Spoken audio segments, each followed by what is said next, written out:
হাত ভর্তি ইমিটেশনের চুড়ি আর নতুন কানের দুল। নাকের দুল পরিহিত মর্জিনা ট্রে নিয়ে ভেতরে প্রবেশ করল। টেবিলের উপর ট্রে রেখে বলল, বাপের বাড়ি থেকে এইমাত্র ফিরলাম। এবারের মানুষ আমার ছাড়া আন্দা, বুঝলা? সুজানা হাসল। আপনাকে তো আজ সুন্দর লাগছে। ছোট বাবুও বলছে আমার নাকি নতুন মেহমানের মতন লাগতেছে, কিন্তু মেহমান ভেবে কেউ তো আর বসায় বসে খাওয়াবে না। নতুন শাড়িটাও বদলাইতে পারলাম না। কাজ আর কাজ, বাপরে বাপ। নাও তোমার খানা, খাইয়ে লও। মর্জিনা যেতেই আবিদ গাল চেপে হেসে বলল। সুজানা ফিক করে হেসে উঠে বলল, আল্লাহ, ওটা দাদু। সুজানা আবারও হেসে উঠে গাল টেনে দিয়ে মগ তুলে চুমুক বসাতেই ব্যতিক্রমী স্বাদ লাগায় নাক মুখ কুচকে নিল। টের পেল তা কফি নয়, এত সুন্দর হয়েছে চায়ের রংটা, তাও বিষাদ ঠেকল সুজানার কাছে। ঠিক ওই চোখের চাহনি যেমন ছিল। রান্নাঘরে বাজার ঢোকায় আনিকা আসতে পারল না। মর্জিনার মাধ্যমে খবর পাঠালো সুজানা যাওয়ার আগে যেন দেখা করে যায়। সুজানা অনা আর আবিদকে পরিয়ে মাথায় হাত বুলিয়ে আদর করে দিল। কখন আবার দেখা হয় তাদের সাথে, তারা এত আদরের মানে বুঝলো না। তবে খুশি হয়ে সুজানাকেও শক্ত করে জড়িয়ে ধরল। সুজানা তাদের আদর করা শেষে অভিকের ঘরের দিকে উকি ঝুঁকি দিল। ঘরটা হালকা আলোকিত। জানালার বাইরে বহুদূর সন্ধ্যার তারাবিহীন খোলা আকাশ দেখা যাচ্ছে। রিগেল রকিং চেয়ারটা দুলছে। সুজানা ভেবেছিল হাওয়ায় দুলছে ওটি। খেয়াল করে দেখলো আসন একজন দখল করে বসে রয়েছে। বুঝতে বেগ পেতে হলো না কে হতে পারে। নিশ্চিত মনে প্রশ্ন করল, ট্রাক সুইটটা কি রিডিং রুমে রেখে যাব? দুলতে থাকা রকিং চেয়ারটার স্পিড কমে এলো। কিছু পরে চেয়ার ছেড়ে দাঁড়ালো অভিক। হেঁটে গিয়ে ঘরের বাল্ব জ্বেলে দিয়ে বলল, ভেতরে আসুন। সুজানা ভেতরে পা রাখল। অভিক ফোনের চার্জার সরিয়ে ল্যাপটপ চার্জিংয়ে রেখে বলল, বেডের উপর রাখুন। আপনার পারিশ্রমিক কত? সুজানা ব্যাগটা বেডের উপর রেখে বেরিয়ে যেতে উদ্যত হয়ে বলল, এটার জন্য পারিশ্রমিক লাগবে না। দাঁড়ান, যাবেন না। সুজানা সত্যি সত্যি গেল না, দাঁড়িয়ে থাকলো। তবে ধাতে ভীষণ লাগলো তার। আর জীবনেও কোনো কাপড় চোপড় নিয়ে যাবে না সে। যদিও আজকের পর এই বাড়িতে কখন আসবে সে জানে না। অভিক ড্রেসিং টেবিলের ড্রয়ার খুলতেই বেডসাইড টেবিল কেঁপে উঠল, ফোনটা বেজে উঠল। ড্রয়ার থেকে সাদা কাগজে নিয়ে ফোনটার দিকে তাকিয়ে এক পলক সুজানার দিকে তাকালো। সুজানা জড়সড় হয়ে দাঁড়িয়ে আছে। অভিক ফোনটা রিসিভ করে লাউডস্পিকার করে দিল। সাইফ ওয়াহিদের এ সময় কি প্রয়োজন হতে পারে? দুপাশেই সালাম আদান প্রদান হলো। সুজানা অন্যদিকে মনোযোগ রেখেছে। আচমকা পরিচিত গলার আওয়াজ শুনে স্তব্ধ হয়ে গেল সে। সাইফ ভাই ফোন করার সময় আর পেল না। অভিক ফারদিন বলছি। আপনি সাইফ ওয়াহিদ? জি, আপনার সাথে কিছু কথা ছিল। বলুন। আমাদের টিমের একজন সদস্য আপনার বাচ্চাদের পড়িয়েছে গত 1 মাস। কাল থেকে অন্য একজন যাবে। অভিক সুজানার দিকে অত্যাধিক বিস্ময়ে তাকালো। সুজানা তাকে পিছু করে কাচুমাচু করে দাঁড়ালো। যিনি পড়াতেন উনি কেন আসবেন না আর? ও হ্যাঁ, তার অন্য কোথাও চাকরি হয়েছে, সে টিউশনটা আর করাতে চাচ্ছে না, তাই কাল থেকে একটা ছেলে যাবে পড়াতে। আশা করি আপনাদের কোনো সমস্যা হবে না। জি, রাখতে পারেন। কলটা টুটটুট করে কেটে গেল। সুজানা ধীরে ধীরে সামনে ফিরল, চোখ ফ্লোরে রেখে বলল, আমি বলতেই যাচ্ছিলাম আবিদের আম্মুকে, কাল যিনি পড়াতে আসবেন তিনি আমার চাইতেও ভালো পড়ান।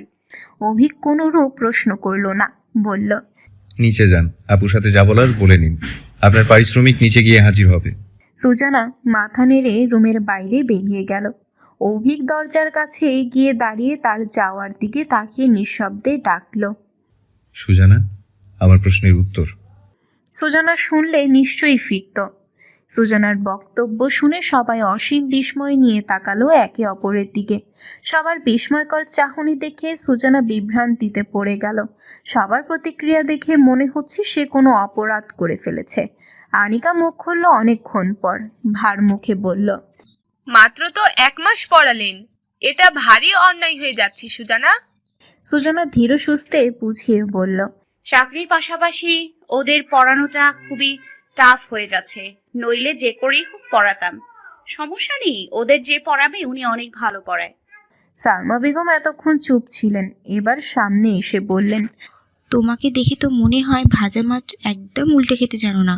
টিউশনি ছেড়ে দেবে এটা তোমার একবারও কাউকে বললে না? একটু ভালো পড়াও বলে তাই দামে উঠে গেলে, তাই না? সুজানা কাচুমাচু করে মাথা নামিয়ে নিল। পেছন থেকে বৃদ্ধা ডাক দিয়ে বললেন, ছোট বৌমা, মেয়েটাকে তোমার বাড়িতে আর আসবে? কেন এভাবে বলছো? শেষবার একটু মিষ্টি করে কথা তো বলতে পারো। সালমা বেগম মুখ ঘুরিয়ে নিলেন। এই মেয়ে এই বাড়িতে শেষবার কখনোই হতে পারে না। এই মেয়ে ওনাকে না জ্বালিয়ে এত সহজে ছাড়বে না, অসম্ভব। অনার আবির দু হাতে মিনি কেক খেতে খেতে সুজানার কাছে এলো, বলল। সুজানা মলিন মুখে সবার দিকে চোখ বুলিয়ে খানিকটা নিচু হয়ে তাদের আদর করল, বলল, আসবো কোনো একদিন, আপনাদের কি করে ভুলি। সুজানা মমতাজ বেগমকে সালাম করে বলল। আসি দাদু, ভালো থাকবেন। চুলের রং কিন্তু খুব গাঢ় হয়েছে। বৃদ্ধা হেসে উঠলেন, বললেন, আমার ছোট দাদু ভাই এনেছে মেহেন্দিটা, ভালোই রং। এই দেখো, হাতটাও লাল হয়ে গেছে। তুমি কিন্তু মাঝের মধ্যেই এসো, আজ হোক কাল, আত্মীয়ের বাড়ি তো, বউ হতে যাচ্ছ, বিনা দ্বিধায় আসতে পারো তুমি। সুজানা মেকি হাসল। আঞ্জুমা বেগমকে সালাম করতে যেতে উনি আটকে বুকে জড়িয়ে ধরলেন। সুজানার মুখে হাত বুলিয়ে বললেন, এমন মেয়ে ঘরে ঘরে হোক। তোমার মা কত লাকি জানো? আমি ভীষণ লাকি যে আমার আম্মা আমাকে সবকিছুতে সাপোর্ট করে। আম্মার জন্য দোয়া করবেন। হ্যাঁ, অবশ্যই দোয়া। খুব ভালো থেকো। তোমার বোনের চোখে একদম খাঁটি সোনা ধরা পড়েছে। ওর বাড়ি আলোকিত করে দেবে তুমি। সুজানা প্রশ্নবিদ্ধ চোখে তাকালো।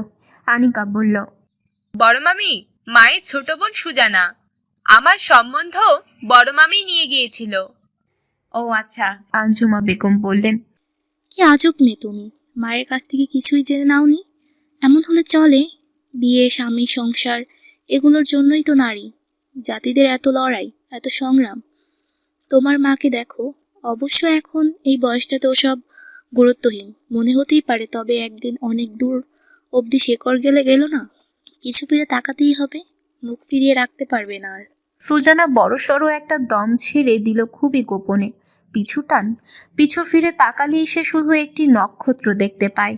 ওই সেগুন বাগিচার বৃষ্টি ভেজা শেষ বিকেলটা তার জন্য দায়ী। আর এক মুহূর্তও দাঁড়াতে চাইল না সুজানা। চলে যেতে উদ্যত হতেই সালমা বেগমের গোমরা মুখ তাকে যেতে বাধা দিল। তার উপর এই মহিলার এত রোষ কেন? ছেলের চোখে সুজানার জন্য মায়া দেখা যায় বলে সুজানা সালাম করে বলল, সেলাই শেষ হলে কাপড়গুলো আমার ভাইকে দিয়ে পাঠিয়ে দেবো আন্টি। আমার ওপর কি রেগে আছেন আপনি? সালমা বেগম চোখ তুলে সরাসরি চাইলেন সুজানার দিকে, মিনমিন করে বললেন, কোনো রাগ নেই, যেখানে থাকো ভালো থাকো। তোমার অত সাধ্যি নেই আমাকে খুশি করার, তাই রেগে আছি কিংবা রাগে আছি ধরে নিলে কোনো সমস্যা নেই। সুজানা নিজেকে সামলে নিল, এগিয়ে গিয়ে আনিকাকে বলল, আপনি ছোট একটা কেক চেয়েছিলেন, আমি আমার ভাইকে দিয়ে পাঠাবো। 1 পাউন্ডের দিলে তো সবাই খেতে পারবে না, তাই 3 পাউন্ডের একটা বানিয়ে পাঠিয়ে দিব। আমার উপর রাগ রাখবেন না, আমি নিরুপায়। আর আমাদের বাসায়ও যেতে পারবেন, যাবেন কেমন? আনিকা মাথা দুলালো। চেষ্টা করব। মমতাজ বেগম বললেন। আমাদের তো যেতে হবে, যেতে বললে হয় না বোন? সুজানা জিভের মাথায় কামড় বসিয়ে বলল, আপনিও যাবেন ওনাদের সাথে? যাব, তোমার বিয়ে খেতে যাব, আমি কোণে পক্ষে থাকবো, আর কি। সুজানা সেসব কথা এগোতে দিতে চাইল না। এসব কথা শুনে তার অস্বস্তি বাড়ে। আম্মাকে এবার পুরোপুরি বারণ করে দেবে সে। কোনো বিয়ে শাদীর কথাবার্তা যেন তার সামনে না বলে। মর্জিনা একটা কাগজ এনে উসখুস করতে করতে সবার দিকে তাকালো। সুজানার পাশে এসে বলল, নাও তোমার জিনিস, বাবুর কাপড় সেলাই করে আনছো, তার পারিশ্রমিক। সুজানা দোতলায় তাকালো এক পলক। শূন্য রেলিং, কাগজটা নিয়ে হাতের মুঠোয় পিষে নিয়ে বলল, আসি কেমন বাবুরা, আসি। অনার আবিদ কার্টুন দেখা বন্ধ করে সুজানার দিকে চাইল পিটপিট করে। সুজানা দরজার কাছে গিয়ে আরও একবার ফিরে চাইল। অজানা কারণে চোখ দুটো ভিজে উঠছে বারংবার, যেন নোনা জল উতলে উতলে উঠছে। বন্ধনহীন মানুষগুলোর জন্য মনটা কেমন করছে। বন্ধন থাকলে কি হতো? দ্রুত পায়ে বেরিয়ে গেল সে। বাড়িটার গেট পেরিয়ে গেল, কিন্তু কেউ পিছু ডেকে জানতে চাইল না আপনি একা যেতে পারবেন। ঘোর সন্ধ্যার তারাবিহীন আকাশের নিচে ছাদের এক কোণায় সুজানার সংজ্ঞায়িত সেই নক্ষত্রটি তখনও তার যাওয়া দেখছিল নিশ্চিন্তে। ড্রাইভারকে দিয়ে কাছাকাছি একটা রিক্সা রাখার বন্দোবস্তটা কিছুদিন আগে থেকে চালু হয়েছিল। আজ তার ইতি। রিক্সা পাওয়ায় বাড়ি পৌঁছতে দেরি হলো না সুজানার।